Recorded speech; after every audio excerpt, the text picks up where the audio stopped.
할렐루야. 인사 나누겠습니다. 기도와 예배와 말씀이 답입니다. 이 시간도 말씀을 통하여 큰 은혜 받으시기를 축원합니다.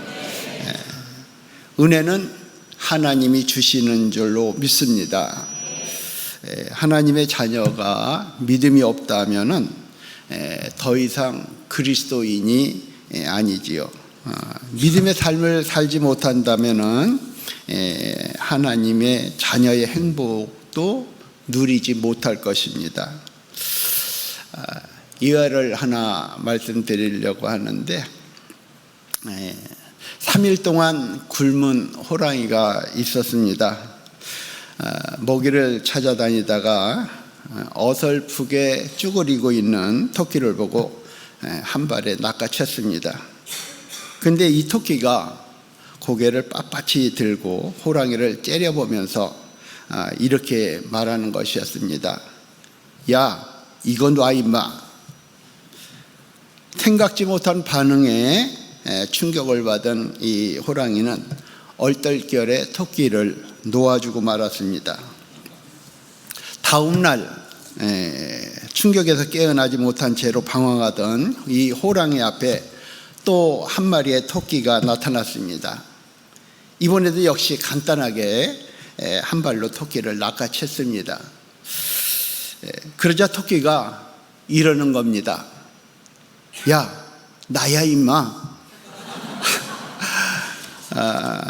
그 토끼가 바로 어제 그 토끼였던 것입니다. 깜짝 놀란 가슴을 이렇게 쓸어내리면서 다시는 저 무서운 토끼를 알아보지 못하는 실수를 하지 않겠다 다짐을 했습니다. 후들거리는 이란 그 다리로 억지로 이끌고 자기 집에 들어가서 이제 쉬었습니다. 다음 날 또 토끼를 잡았습니다. 이번에는 분명히 그 토끼가 아닌 다른 토끼였습니다. 그런데 호랑이는 그 토끼가 한 말의 쇼크를 받아가지고 그만 죽어버렸습니다. 도대체 이 토끼가 호랑이한테 뭐라고 말한 것일까요? 야, 소문 다 났어. 비록 유머지만은 저는 이 이야기 속에서 겉모습만 그럴듯한 모습을 가지고 이렇게 있지만 실은 전혀 능력 없이 살아가는 이런 모습을 보게 됩니다. 발톱이 빠지고 이빨이 흔들리는 무늬만 호랑이인 그런 모습의 그리스도인. 연약한 토끼 앞에서도 너무도 무기력해진 호랑이처럼 작은 일에도 깜짝깜짝 이렇게 놀라며 물러나 앉는 이런 모습이 행여나 우리들 속에 있지는 않은가라고 생각해 봅니다. 믿음은 은혜를 받는 그릇과 같습니다. 장마비 같은 은혜가 쏟아진다 할지라도 그릇이 없으면은 은혜를 받을 수가 없습니다. 이 믿음이라고 하는 그릇이 없이는 하나님의 은혜도 축복도 받을 수가 없는 것이지요. 그러므로 믿음이라고 하는 이 그릇이 우리에게는 대단히 중요한 의미를 주고 있는데요. 오늘 성경에 기록된 여러 믿음의 사람들 이야기 가운데서 특별히 큰 믿음을 가졌던 백부장에 관한 이런 말씀입니다. 백부장이라고 하는 사람은 적은 믿음을 가졌던 사람이 아니고 큰 믿음을 가졌던 이런 사람입니다. 다르게 말하면은 믿음의 큰 그릇을 가졌다는 말씀이지요. 믿음의 큰 그릇을 가졌던 이 백부장을 생각하면서 오늘 말씀의 은혜를 나누고자 합니다. 믿음에는 네 종류가 있는데 죽은 믿음이 있고 병든 믿음이 있고 또 적은 믿음이 있고 큰 믿음이 있습니다.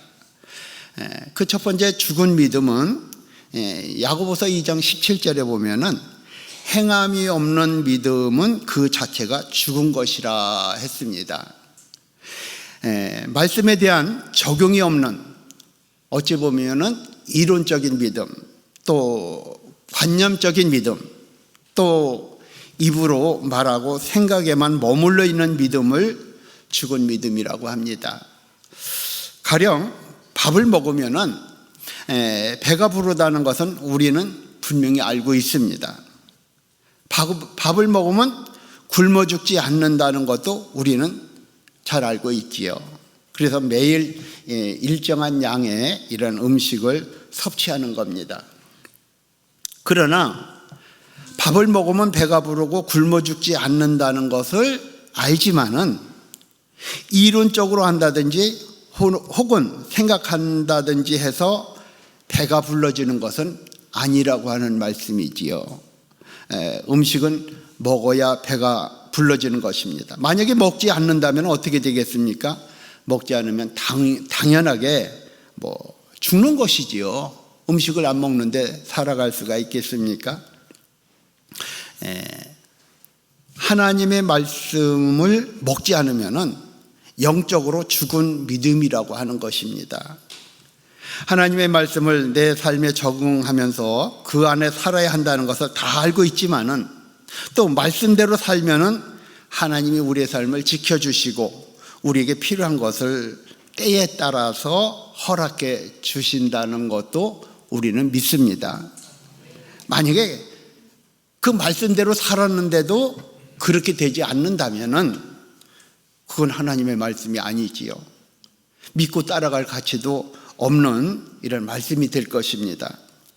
근데 지나간 일을 돌이켜보면은 하나님이 순간순간 우리를 지키시고 인도하셨음을 알 수가 있는데 그 당시에는 전혀 모르다가 이제 믿음이 자라고 하나님의 은혜를 깨닫고 이렇게 살다 보면은 아, 그래, 맞아. 그때 하나님이 내게 은혜를 베풀어 주셨어. 아멘? 그렇습니다. 그 어려웠던 것이 바로 나를 지금 이 자리로 인도하시려고 그때 그렇게 나한테 어려움과 고난을 주셨어 라고 이렇게 고백을 하게 됩니다. 그래서 하나님 감사합니다. 하나님 나를 붙잡아 주셨습니다. 이렇게 고백을 하게 되죠. 우리가 살다 보면은 이따금 그런 이야기를 많이 합니다. 아이쿠 죽을 뻔했네. 아이쿠 참 그때 죽을 뻔했어. 이런 이야기를 하게 되죠. 사실 보면은 그 자리가 죽을 수 있는 자리인데 근데 왜 안 죽었느냐? 하나님이 나를 붙잡아 주셨다는 이야기죠. 거기서 건져내 주셨다는 이런 말씀입니다. 이것을 깨달아야만이 이것을 또 깨달았을 때에 우리 속에서 진정한 하나님 앞에 감사로 영광을 돌릴 수 있는 것입니다. 그러므로 죽은 믿음이라고 하는 것은 사람들이 그것을 실행에 옮기지 않은 말씀을 말합니다. 두 번째는 병든 믿음이란 무엇이냐? 이것은 그릇이 깨끗하지 못하고 온전하지 못한 상태를 이렇게 말합니다. 디모데후서 2장 20절에서 21절 말씀에 보면은 큰 집에는 금과 은의 그릇이 있을 뿐 아니요 나무와 질그릇도 있어 귀히 쓰는 것도 있고 천히 쓰는 것도 있나니 그러므로 누구든지 이런 것에서 자기를 깨끗하게 하면 귀히 쓰는 그릇이 되어 거룩하고 주인의 쓰심에 합당하며 모든 선한 일에 예비함이 되느니라. 아멘. 깨끗하게 준비되면은 귀하게 쓰임받는 그릇이 된다는 말씀이지요. 그릇이 더럽거나 찌그러져거나 깨어진 것을 병든 그릇이라고 이렇게 합니다. 깨끗하게 준비되면은 근데 그러므로 누구든지 이런 것에서 자기를 깨끗하게 하면은 귀히 쓰는 그릇이 되어 거룩하고 주님의 쓰심에 합당하며 모든 선한 일에 예비함이 된다. 즉 깨끗하게 준비하면은 귀하게 쓰임받는 그릇이 된다는 말씀이죠. 더러운 그릇에 물건을 담으면 담은 것을 다 버리게 됩니다. 깨진 그릇에 담으면 다 새어나가기 때문에 담을 수가 없습니다. 찌그러진 그릇에 담는 모든 것은 그 찌그러진 모양대로 다 모양이 변하게 되지요. 따라서 병든 믿음의 그릇은 더러운 것을 깨끗하게 닦아내야 쓸 수가 있게 되고, 깨어진 것은 떼워야 되고, 그리고 찌그러진 것은 펴야 거기에 물건을 담을 수 있다는 말씀입니다. 이처럼 그릇이 온전치 못한 상태를 병든 믿음이라고 이렇게 말할 수 있습니다. 세 번째는 적은 믿음은 의심하는 믿음을 적은 믿음이라고 이렇게 하는데, 마태복음 14장 25절에 보니까 예수님께서 바다 위를 걸어오시게 되죠. 그렇습니다. 제자들이 밤중에 배를 타고 호수를 건너가는데 심한 풍랑이 찾아오게 됩니다.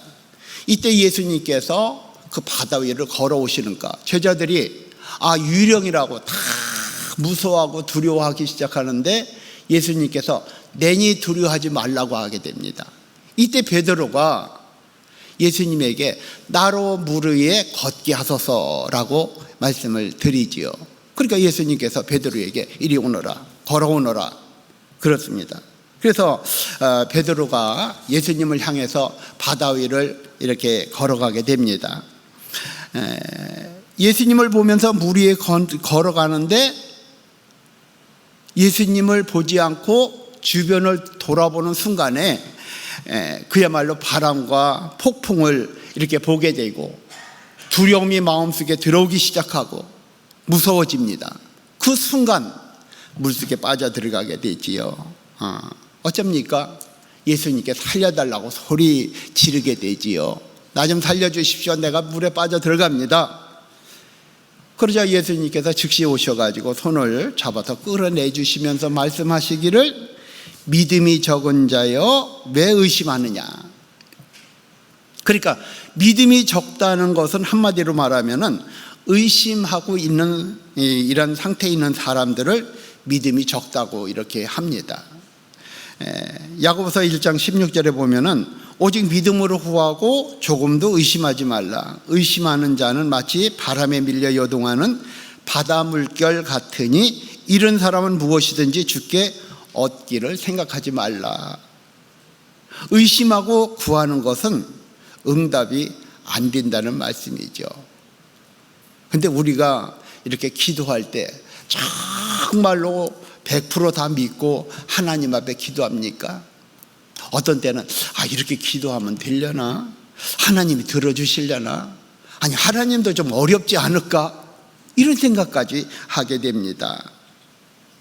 이렇게 의심하면서 기도하는 것은 안 들어주신다는 이야기, 응답이 안 된다는 말씀입니다. 마태복음 6장 27절에 보면은 너희 중에 누가 염려함으로 그 길을 한 자나 더 할 수 있느냐? 또 너희가 어찌 의복을 위하여 염려하느냐? 들의 백합화가 어떻게 자라는가 생각하여 보라. 수고도 아니하고 길쌈도 아니하느니라. 그러면서 염려하여 이르기를 무엇을 먹을까 무엇을 마실까 하지 말라. 하나님은 너희의 필요한 것을 다 알고 계시기 때문에 필요한 때에 다 허락해 주시고 채워 주신다는 이런 말씀을 하시게 되지요. 그렇습니다.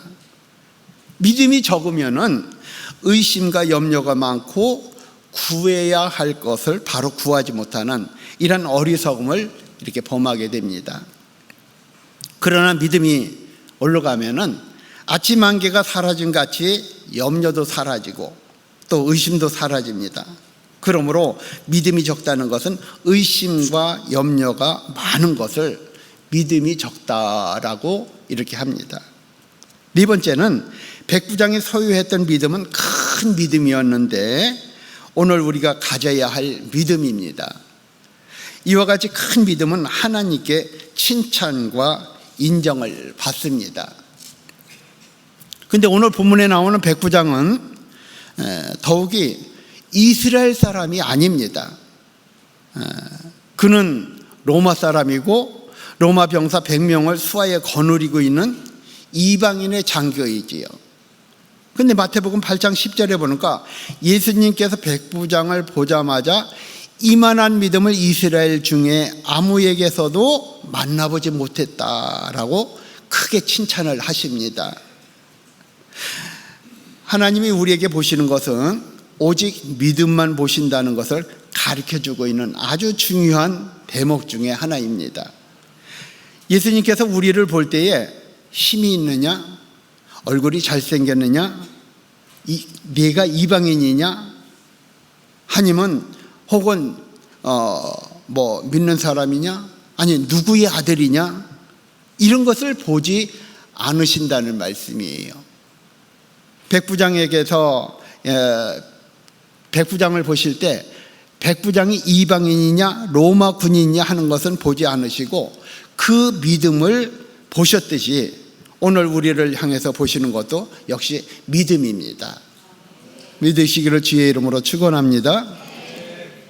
사무엘상 16장에 보면은 하나님께서 사무엘 선지자를 통해서 이스라엘 왕을 세우기 위해서 이새의 집으로 보내게 되지요. 사무엘 선지자가 기름을 뿔에 담아가지고 이새 집을 방문해서 그 이새의 아들들을 다 모으게 됩니다. 그렇습니다. 근데 이새의 아들들을 보니까 다 멋지고 다 잘생기고 누굴 봐도 다 왕의 제목같이 보입니다. 그래서 첫째 아들 엘리압을 보니까 사무엘 마음에 그렇게 들을 수가 없어요. 그렇게 잘생길 수가 없습니다. 그래서 그런데 막상 기름을 부어서 왕으로 세우려고 하니까 하나님께서 사무엘에게 말씀하시기를 뭐라고 하십니까? 그의 용모와 키를 보지 말라 하시면서 7절에 보니까 사람은 외모를 보거니와 나 여호와는 중심을 보신다. 나 여호와는 그 중심을 보신다. 이렇게 말씀하시는 거예요. 그래서 둘째 아들 아비나답을 사무엘 앞으로 지나가게 합니다. 그도 역시 잘생겼죠. 근데 하나님은 아니라고 합니다. 이새가 셋째 아들 삼마로 지나가게 하고 또 그의 아들 일곱을 다 지나가게 했는데도 다 아니라고 하는 거예요. 전부 다 아니라는 이야기입니다. 그래서 사무엘이 이새에게 이 아들들이 전부냐라고 물었더니 아닙니다. 말째가 지금 들에서 양을 지키고 있습니다. 그런데 그 말째는 변변치 못하다는 말씀이에요. 첫째나 둘째나 셋째 이 아들에 비하면 아무것도 아니라고 하는 말씀입니다. 사무엘 선지자가 여기 있는 아들들 다 하나님께서 아니라고 하시니 그 막내 아들을 빨리 데리고 와라. 데리고 와서 내가 그 아들을 봐야만이 내가 식사를 하겠다. 그래서 급히 들에 이렇게 사람을 보내가지고 막내 아들을 데려오게 되죠. 그 막내 아들 다윗을 데려오는 순간에 하나님께서 사무엘에게 말씀하시기를 뭐라고 하십니까? 이가 그니 그에게 기름을 부으라고 하십니다. 사람은 외모를 중요하게 여기거니와 하나님은 사람의 중심을 중요하게 여긴다는 이런 말씀이지요. 그렇습니다. 또 이 말은 하나님은 우리의 중심을 보신다는 말씀입니다. 사람은 언제나 곁에 보이는 것 때문에 진실을 보지 못하고 또 그래서 어리석음이 그 안에 있다는 말씀입니다. 학벌이 어떠냐, 얼굴이 얼마나 잘생겼느냐, 언변이 얼마나 좋으냐, 이런 것 가지고는 그 사람의 진실을 알 수가 없습니다.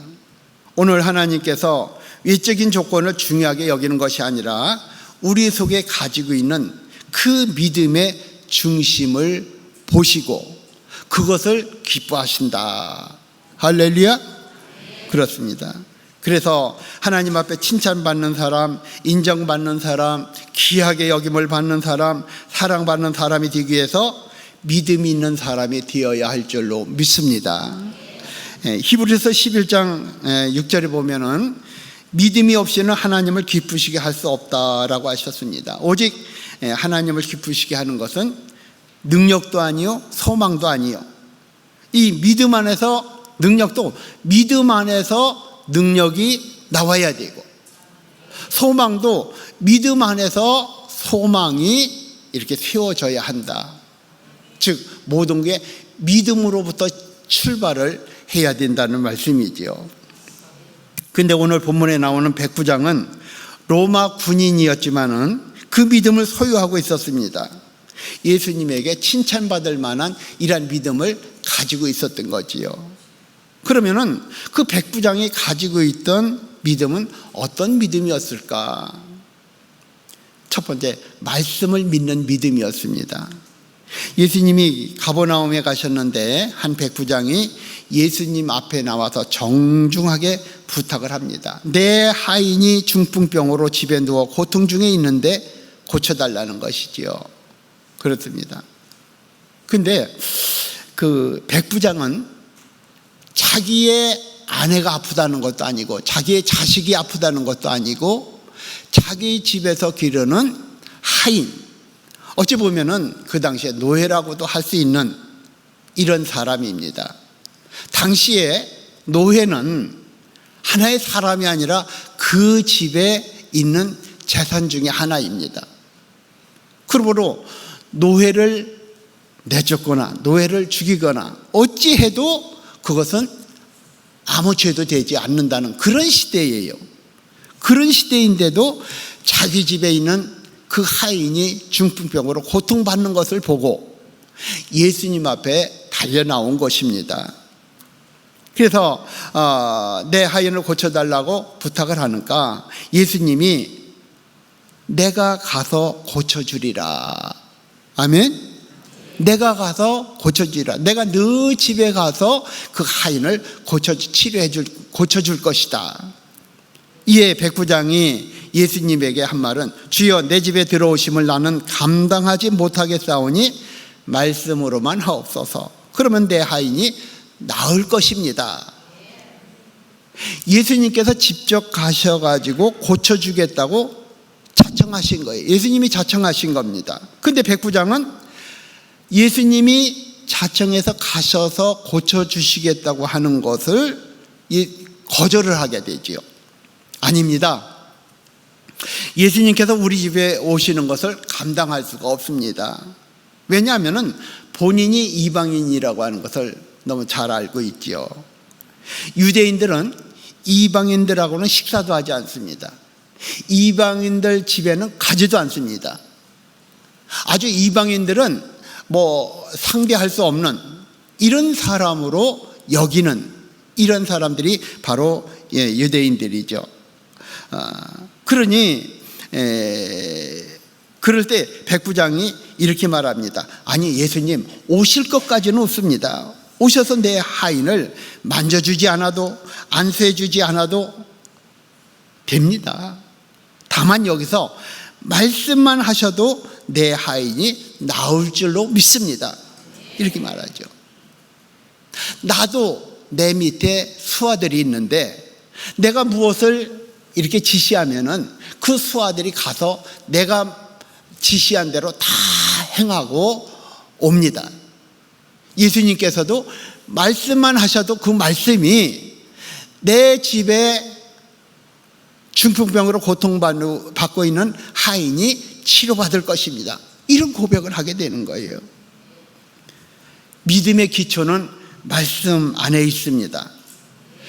믿음은 말씀 위에, 말씀의 토대 위에 세워져야 그 믿음이 흔들리지 않고 견고해지는 것인데, 이 말씀 위에 믿음이 세워지지 않으면은 조그만한 어려움이 이렇게 찾아와도 그야말로 믿음은 온데간데 없이 없어지고 세상 염려에 붙잡히게 되지요. 우리가 믿음 생활을 이렇게 잘할 때 이런 것을 많이 느끼게 됩니다. 예수님이 엄청 커서 나를 지켜주시고 나를 보호해 주시고 내가 기도하는 건 다 들어주실 것이라고 믿고 또 그렇게 기도를 합니다. 그런데 어려움이 찾아오고 걱정이 찾아오고 문제가 이렇게 생기게 되면은 당연히 그 하나님 앞에 모든 걸 다 맡기고 기도해야 되겠지요. 그런데 그런 어려움이 찾아와서 기도하려고 옆에 계신 우리 주님을 이렇게 보니까 옛날에는 주님이 엄청 크게 보였는데 그게 점점 작아지는 거예요. 더 작아져서 나보다 더 작게 보입니다. 나보다 더 작게 보이고 약하게 보이니까 맡길 수가 없는 거예요. 맡길 수가 없으니까 그때부터 방법을 찾기 시작합니다. 어디 훌륭한 변호사 없나? 어디 이렇게 돈으로 대출받을 데 없나? 부탁할 데는 없나? 찾아다니게 시지요. 온전히 맡기고 기도해야 되는데 그렇게 맡기고 기도할 그 주님을 보니까 주님이 너무 작아 보이는 거예요. 그걸 맡기질 못하는 겁니다. 내 방법대로 하는 것이죠. 믿음이 약한 사람들, 또 말씀 안에 믿음이 견고하게 세워진 이런 사람이 아니라면 이런 경험을 많이 하게 될 것입니다. 어떤 때는 있는 것 같다가 어떤 때는 없는 것 같다가 도대체 그냥 믿음이 헷갈리는 이런 것을 경험하게 되죠. 로마서 10장 17절에 보니까 믿음은 들음에서 났고 들음은 하나님의 말씀으로 말미암느니라. 사람은 듣는 거에 의해서 영향을 가장 민감하게 받고 삽니다. 그러므로 듣는 것을 잘 들어야 되지요. 부정적인 이런 말을 듣는다든지 또 비방하고 원망하고 어두운 이야기를 들으면은 내 마음도 거기에 휩쓸리게 된다는 말씀이에요. 특히 신앙생활이나 믿음에 대해서 이런 안 좋은 이야기를 듣게 되면은 그 순간에 내 마음에 그러한 그 불평하고 비방하고 이런 말에 내가 사로잡히게 된다는 말씀이에요. 어찌해야 됩니까? 그럴 때는 피해야 되든지 물리치든지 그렇습니다. 예수의 이름으로 명하노니 떠나가라. 할렐루야. 그렇습니다. 믿음으로 외칠 수 있어야 됩니다. 담대하게 선포할 수가 있어야 됩니다. 근데 은혜 들어온 이런 간증 같은 걸 들으면은 힘을 얻지요. 민수기 13장에 보면은 모세가 12 정탐꾼을 가나안 땅에 정탐을 보내면서 그 땅 거민들을 살펴보고 그 땅이 비옥한지 아닌지 살펴보고 오라고 보냅니다. 그리고 12 정탐꾼이 그 땅을 40일 동안 이렇게 돌아보고 와서 10명이 말하기를, 민수기 13장 32절에서 33절에 보니까 우리가 두루 다니며 정탐한 땅은 그 거주민을 삼키는 땅이요, 거기서 본 모든 백성은 신장이 장대한 자들이요, 거기서 네피림 후손인 아낙 자손의 거인도 보았나니 우리는 스스로 보기에도 메뚜기 같으니 그들이 보기에도 아마 우리가 메뚜기 같이 보일 것이다. 이렇게 보고를 하게 됩니다. 그 말을 듣고 이스라엘 백성들이 전체 마음에 두려움과 공포가 밀려오기 시작하는 거예요. 백성들이 밤새 통곡하면서 모세와 아론을 원망했다고 성경은 그렇게 기록되어 있습니다. 왜 그렇습니까? 젖과 꿀이 흐르는 땅이 아니라 우리가 그 땅에 갔다가는 우리 자식들이, 우리의 가족들이, 우리가 다 죽게 생겼다고 하는 것이죠. 그 부정적인 말 때문에 가보지도 못하고 미리 겁에 질려서 다 주저앉은 겁니다. 그런데 그때 여호수아와 갈렙이 그렇게 말하지 않았습니다.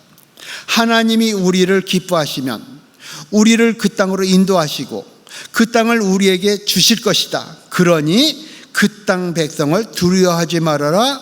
그들은 우리의 밥이다. 할렐루야. 그들은 우리의 밥이다. 아무것도 아니다.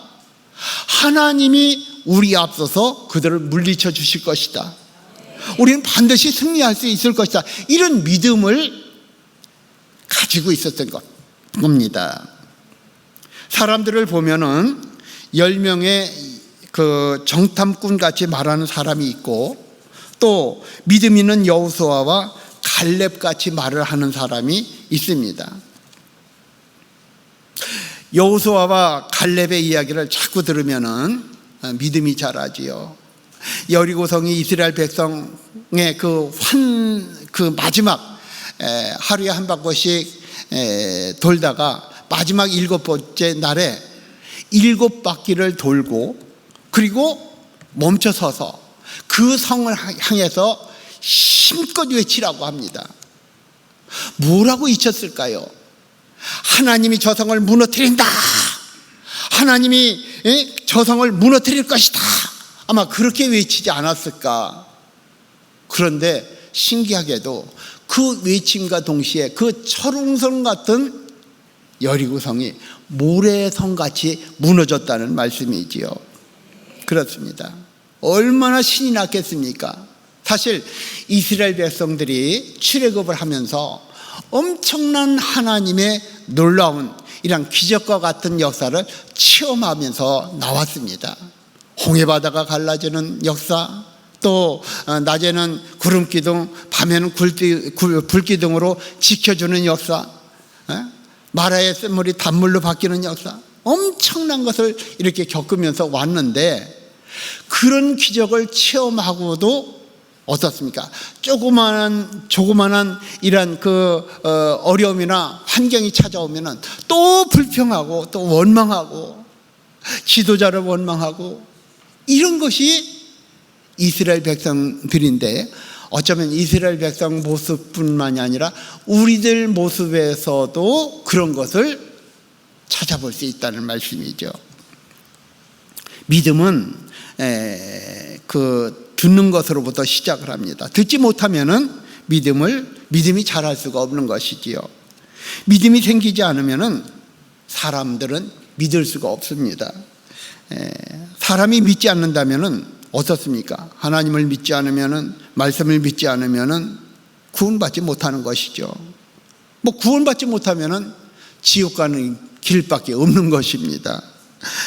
그러기에 우리는 기회가 닿는 대로 복음을 전해야 되고, 복음을 전하면은 그 다음은 성령께서 역사하실 일입니다.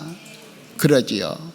우리의 믿음이 하나님께서 은혜를 부어주시고 그 은혜 가운데 믿음이 생기는 것이고, 그렇습니다. 하나님의 은혜가 먼저고 그 다음에 믿음이 생기게 되고 그 믿음이 바로 우리를 구원하게 만드신다. 할렐루야.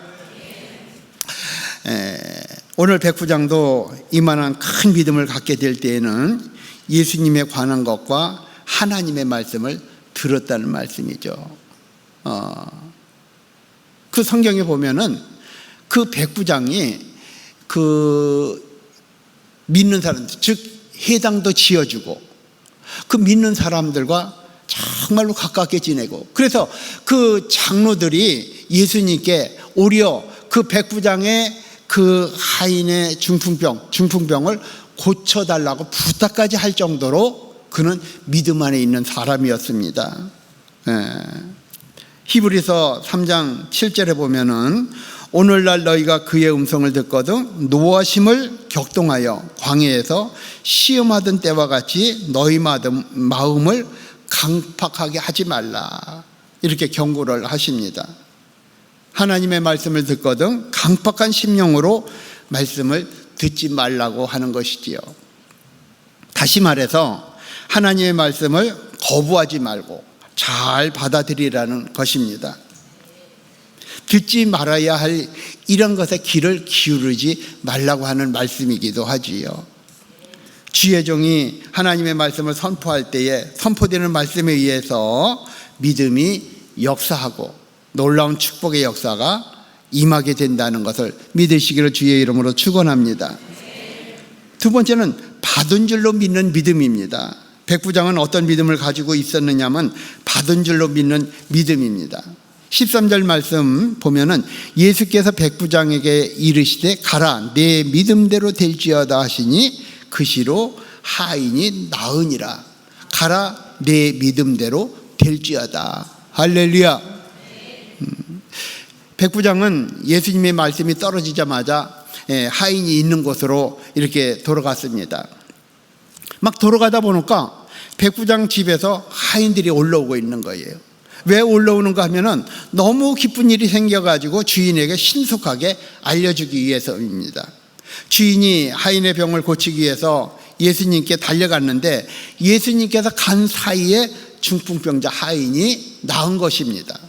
그러니까 기쁜 소식을 전하기 위해서 하인이 올라왔는데 백부장이 달려오는 하인에게 언제 그 하인이 나았느냐, 고침을 받았느냐 이렇게 물으니까 예수님께서 가라, 내 믿음대로 될지어다 라고 하는 그 순간에 나음을 입었다는 것이죠. 그렇습니다. 마가복음 11장 24절에 보면 기도하고 구한 것은 받은 줄로 믿으라, 그리하면 그대로 되리라. 할렐루야. 그러므로 어떤 문제를 놓고 기도를 했으면은 백부장처럼 받은 줄로 믿는 믿음을 가져야 합니다.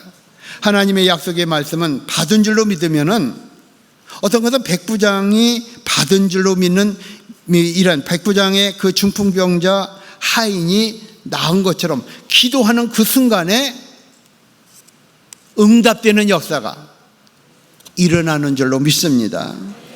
백부장의 흔들리지 않는 이런 믿음을 보인 것처럼 우리도 그의 모범을 본받아 가지고 하나님의 권세와 능력을 신뢰하면서 확신을 가지고 예수님께 나아갈 수 있어야 합니다. 우리가 백부장의 믿음에서 배우고 또 그리스도께서 우리의 필요를 기꺼이 채우실 수 있다는 것을 인식하면서 그와 같은 신뢰를 키워야 할 것을 믿으시기를 주의 이름으로 축원합니다. 오늘 이 말씀을 통해서 우리에게 주신 은혜를 잘 간직하고 특별히 오늘 헌신 예배를 드리는 5, 6 선교회 모든 회원들의 더욱 큰 은혜가 있으시기를 주의 이름으로 축원합니다. 우리 자신의 삶에서도 이러한 믿음이 있어야 하는데 죽은 믿음이나 병든 믿음이나 적은 믿음이 아니라 놀라운 믿음, 즉 백부장과 같은 말씀만 들어도 그 말씀대로 내게 이루어지는 이런 믿음을 가지시기를 주의 이름으로 축원합니다. 축원합니다. 예, 기도하겠습니다.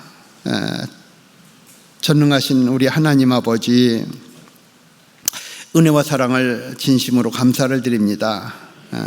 백부장과 같은 믿음, 또 백부장과 같은 겸손, 또 백부장과 같은 태도의 삶이 되도록 부족하고 연약한 저희들을 붙잡아 주시고 도와주시옵소서. 오늘 헌신 예배를 드리는 5, 6 여전도에게 큰 은혜를 주셔서 맡겨진 귀한 사명 잘 감당하고 하나님 앞에 칭찬받고 쓰임받는 여전도회가 되게 하여 주시옵소서. 주님이 칭찬하신 백부장의 믿음, 이만한 믿음, 엄청난 믿음, 놀라운 믿음을 품게 하여 주시옵소서. 예수님의 이름으로 기도하옵나이다. 아멘.